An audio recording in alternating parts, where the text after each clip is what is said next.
Before the break, we talked about the first version of functional linear regression models. It's a scalar function regression model. So suppose the response is a scalar variables and the covariates is a function, right? Okay. So we learned that we can do the using the least squares to do the estimation on the simple function beta of t, but we need to add a roughness penalty on the beta of t, right? And then we will represent the slope function beta of t as the basis linear combination of the basis functions, and then it will be transferred to a regular multiple linear regression problems. So now let me demonstrate how you can do the estimation using R to estimate these functional linear regression models. So again, we are using the FDA package. Okay, so here the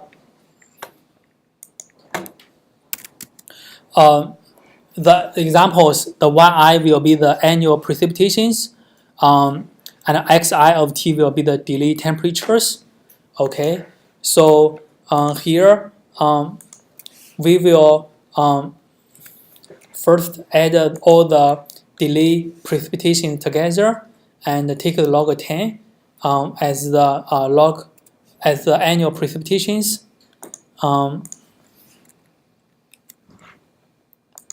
So now we have 35 points standing for the annual precipitation for 35 cities. And then for the temperature curve, we're using 65 Fourier basis functions.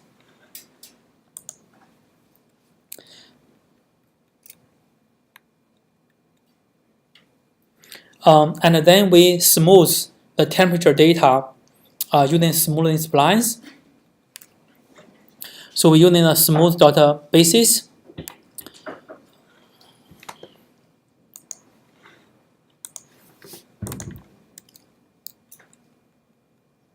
So so here, when we have these functional linear regression models, so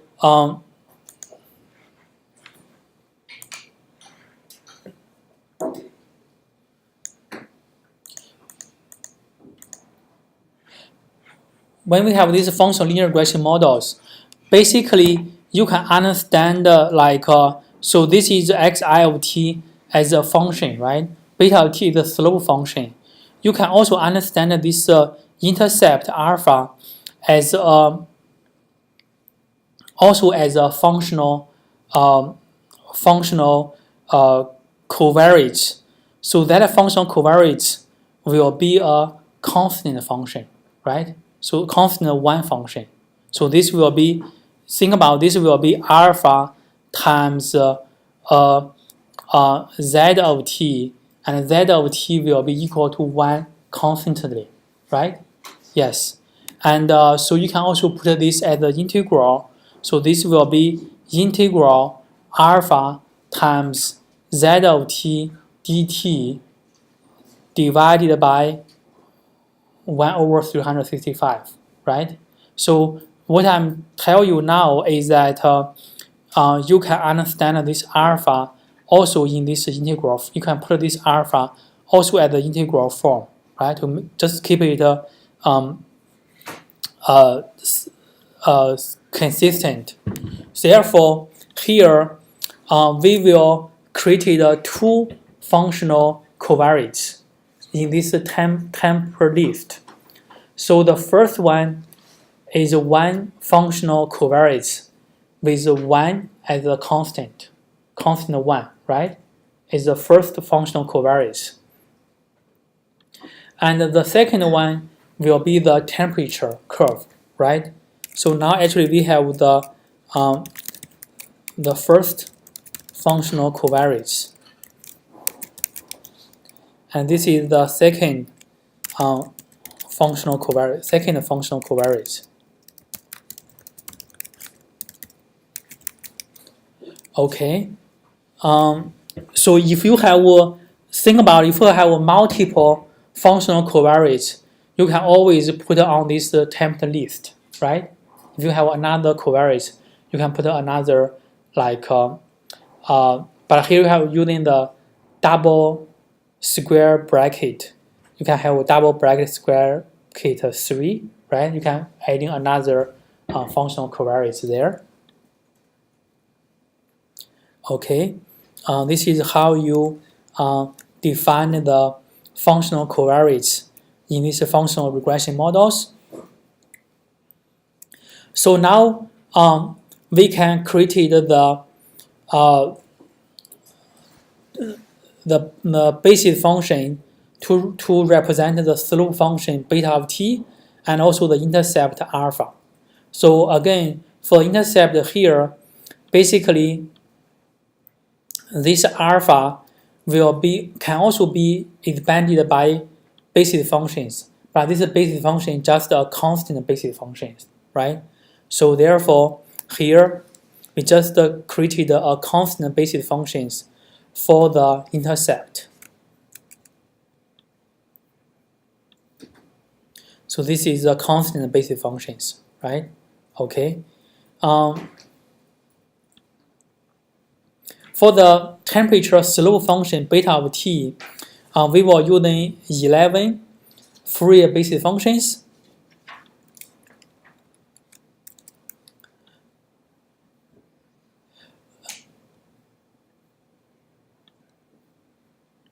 So you can see here, then we can create the slope function as a list as well. So the first slope function will be the constant, using constant basis, right? That's for the alpha. And the second slope function will be the beta of t for the temperature, right?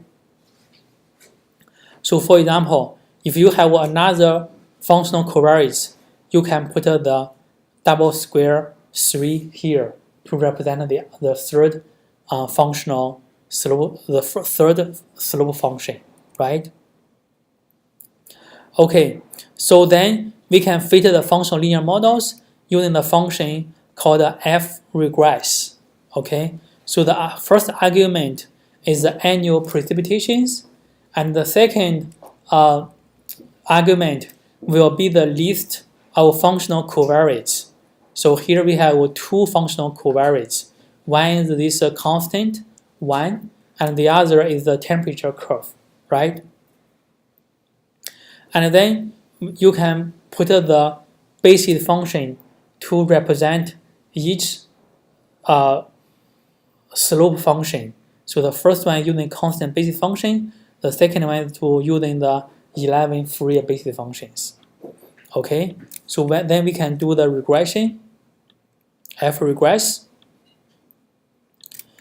And so you can see what it returned. So the most important part is that it will return the beta estimation list. Basically, this is the estimated slope function. So if you can look at the length, so it has a 2. Basically, is a list of 2 elements. The first element is the intercept. The second element is the slope beta of t, right? So to obtain the beta of t, you can using double bracket 2 $fd. You will get the functional data object for the slope function beta of t, and then we can plot the beta of t here. Okay, so this is the beta of t. So this beta of t represent the effect of the temperature on the annual precipitations. So basically, if you think about this integral, basically is a weighted summation of xi of t. The weight here will be the beta of t, right? Yes. So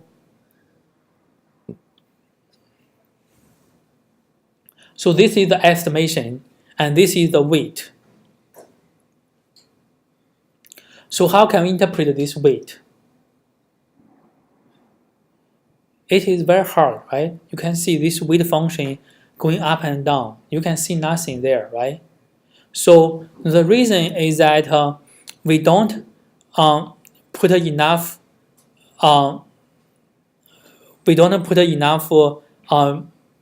penalty on this beta of t. Therefore, you will get a pretty arbitrary beta of t. Therefore, it is very hard for you to interpret this, right? Basically, you overfit the data, okay? So I will show you later how can we control the roughness of beta of t. So let's continue and first look at the alpha. So basically, alpha will be the coefficients to the constant basis function, right?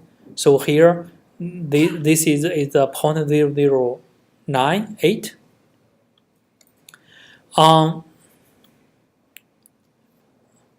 So here I just want to mention to you that this alpha actually not the average of the y, okay? So they are different. So we can also look at the fitted value, fitted y hat. Okay, so just $y hat FT object. And then we can look at how the residues look like, which is the yi minus yi hat. And then we can look at the sum square residues. So, so this is the sum of square residues. And also we can also look at the null models. In our case, the null models will be the model without the functional covariates xi of t, right? So in other words, it will be y equal to alpha plus epsilon, right? So in that case here, this alpha hat will be just the mean of y, right? Yes. So then we can calculate the sum square residues for these null models. So SSE equal to 2.7, and then we can do the F test on the overall effect of xi of t. So the null models is y equal to alpha plus epsilon, and the alternative models is y equal to alpha plus the integral of beta t times yt dt plus epsilon, right? And then we can calculate the ratio, okay? The F ratio, F test, F statistics. So the F statistics will be equal to 16.65. Okay, and then we can look at, so the degree of freedom will be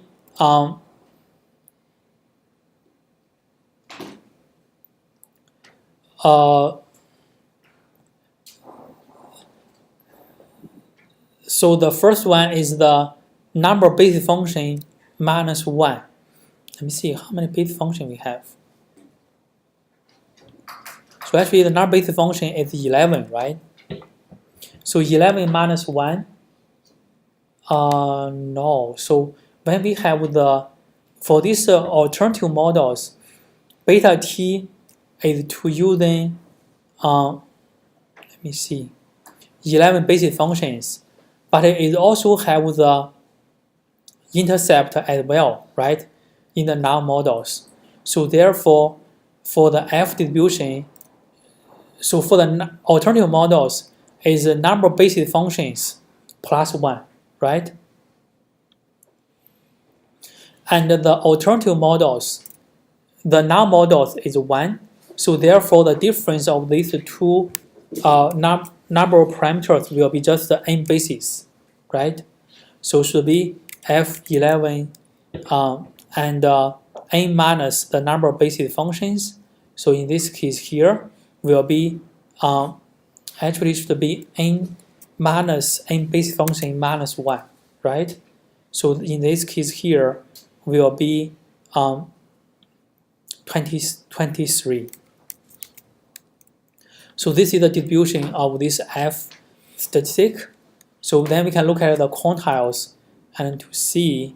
So the quantile is 2.23. So it's the F statistics is much larger than these quantiles. Therefore, it indicates that xi of t has a significant effect on the yi, right? And we can also look at the p-values. So this is the p-values. It's very small, much smaller than 0.01, 0.05. So indicate that xit has a significant effect on the yi. Okay, so this is the result. Okay, but on the other hand, you can see here, although we know that this beta of t is significantly from 0, but it is very hard to interpret this, right? With this going up and down so frequently, right? So it's very hard. So therefore, we need to add a roughness penalty on the beta of t. So how can we do this? So we were using the harmonic acceleration differential operator to define the roughness penalty on the beta of t, because here xi of t is a periodic functions. Okay, so this is the harmonic acceleration differential operator.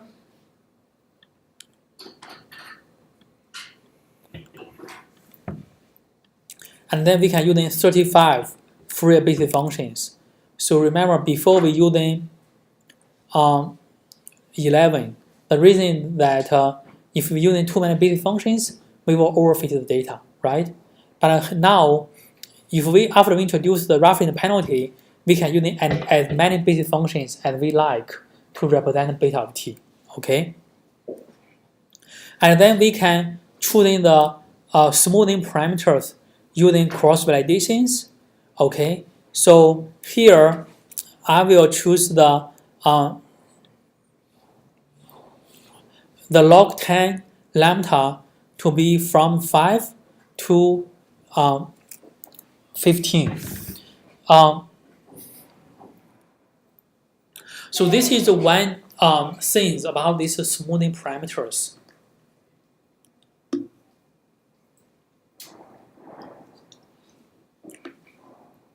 So generally, for these smoothing parameters, the estimation is not very sensitive to the value of the smoothing parameters in a small scale. Okay, so therefore, when you give the grid points on lambda, you should not give lambda like 5.01, 5.02, something like that, because the estimation will not that be sensitive to the smoothing parameters.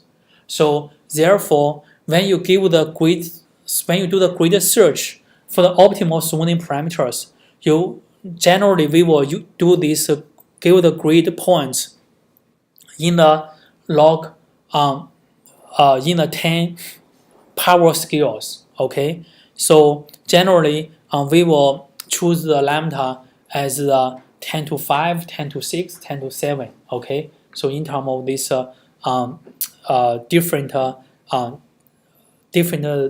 10 scales. Okay, so this is one thing you should be careful when you choose the grid point for the lambda. Okay, so in order to go through a large range of the smoothing parameters, you want to set lambda to be 10 to in the scale of the log 10 scales. Okay, so this is the grid points, and then to do the cross validations to choose the smoothing parameters, there's one function called fRegress .cv. Is this doing the cross validation to choosing the smoothing parameters, and then it will return the cross validation scores. Okay, so now we're doing the estimation.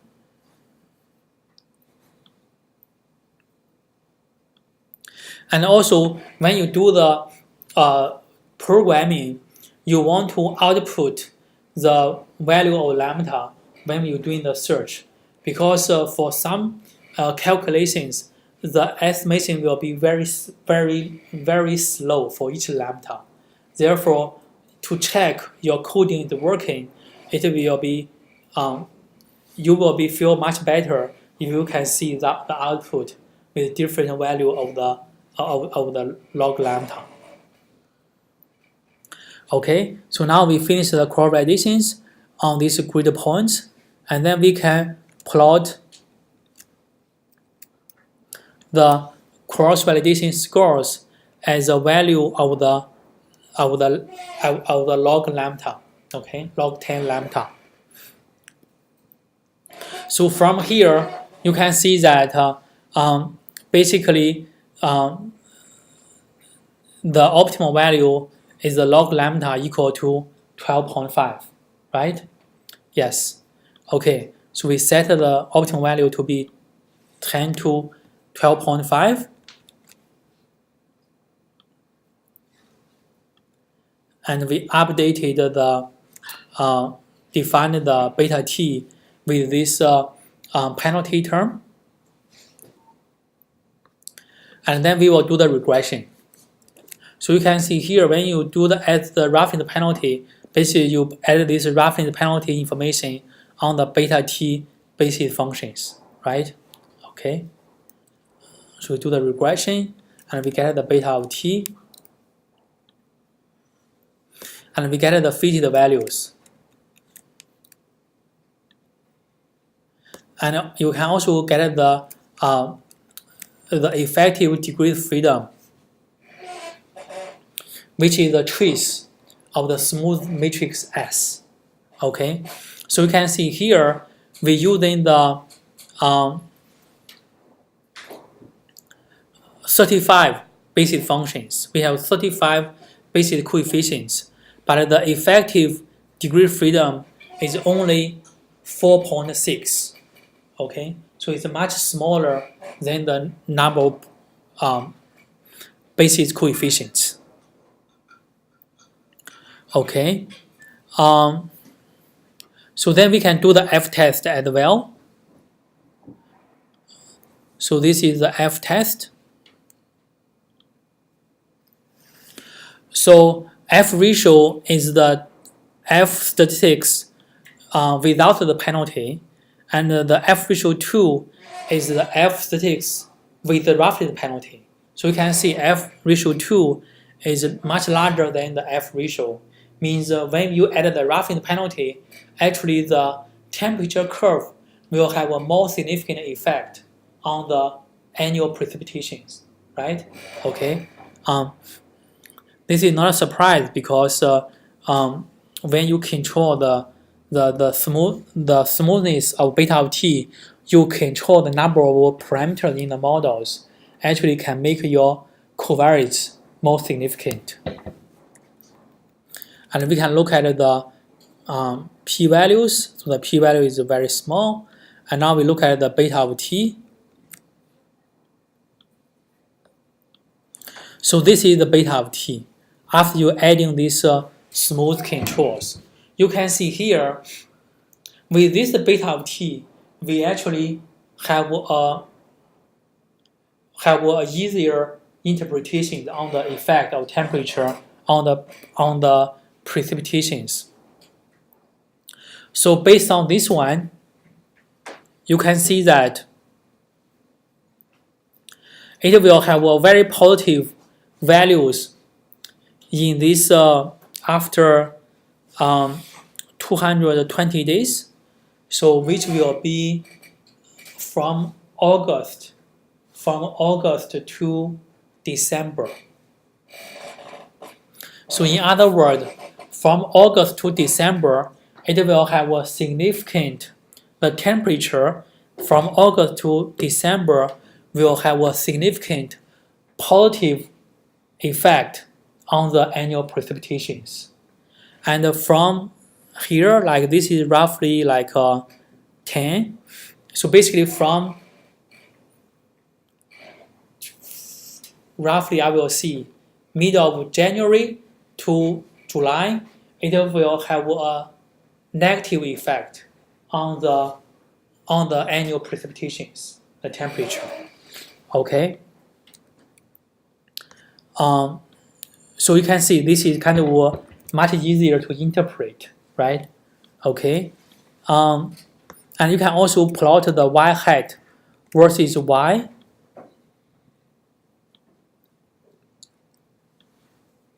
So this is the fit. Okay.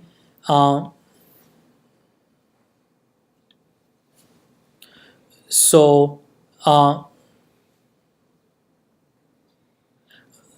this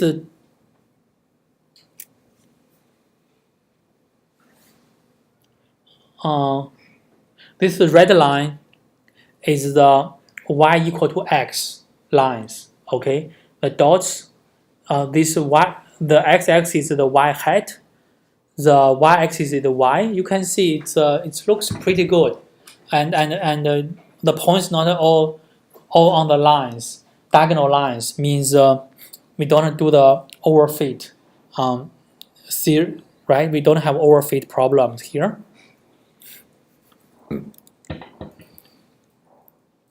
Okay, so so we also need to give to talk about the significance. We also need to give the confidence intervals. Okay, so what we can do is we can using y minus y hat get the residues, and then we can using the estimate sigma square using sum of residual square residual divided by 35 minus the degree freedom, right? So then we can come with the standard errors. So for come with the standard errors, it will use a function called fRegress dot standard errors. So the first argument is the annual precipitations. The second argument, actually it requires us to provide called a Y2C map. Okay, Y2C map basically represent the remember when we do the estimation, we have the C hat equal to a matrix multiplied by y. We can write it in this way, right? Yes. So in our slides, so this Y2C map will be Y2C map will be this one, right? Y transpose Z transpose times Z plus lambda R inverse plus Z transpose. So this is a Y2C map. This is the C, right? Y2C map means this matrix. Okay. So we have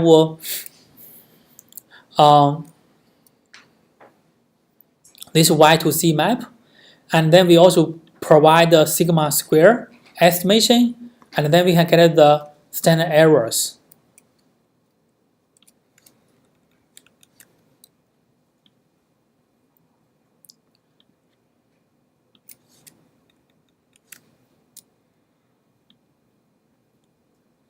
So now I plot the confidence interval, pointwise confidence interval for the beta of t.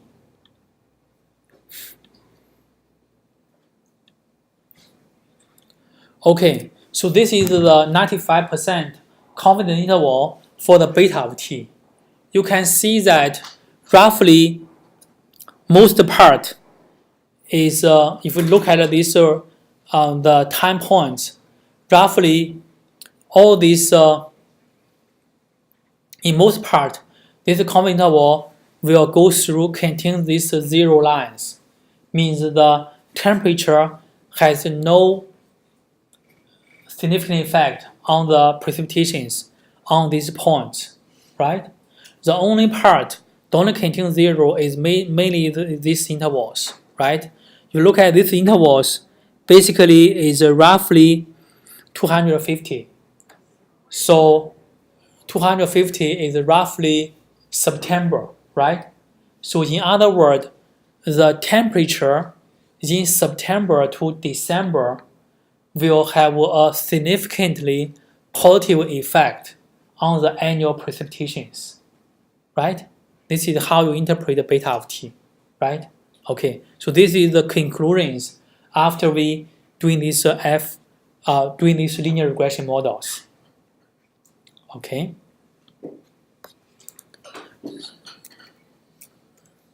So the temperature has a significant positive effect on the annual precipitations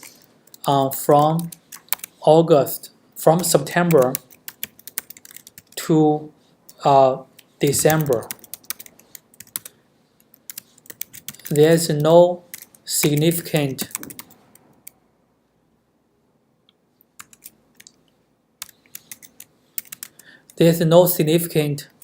effect of the temperature on the annual precipitations in other time, right? So this is how you interpret the beta of t. Okay, yeah. So you can see here actually how to get a meaningful interpretable beta of t. Actually, is not that easy, right? Okay, Just so to clarify, like, yes, there's that little window on the left here as well, right? you mean this part? Yeah, this like, This part, this small yeah. part. Yeah. Yes, yeah, Okay. yeah. So Just making sure. yes, yeah. So this part, I'm not sure. This it's the range is pretty small, right? Okay. And also close to 0. Okay. So yeah. So I will not overinterpret this part. Okay, sure. Okay. Yes. Okay. Yeah. Okay. Any other comments, questions?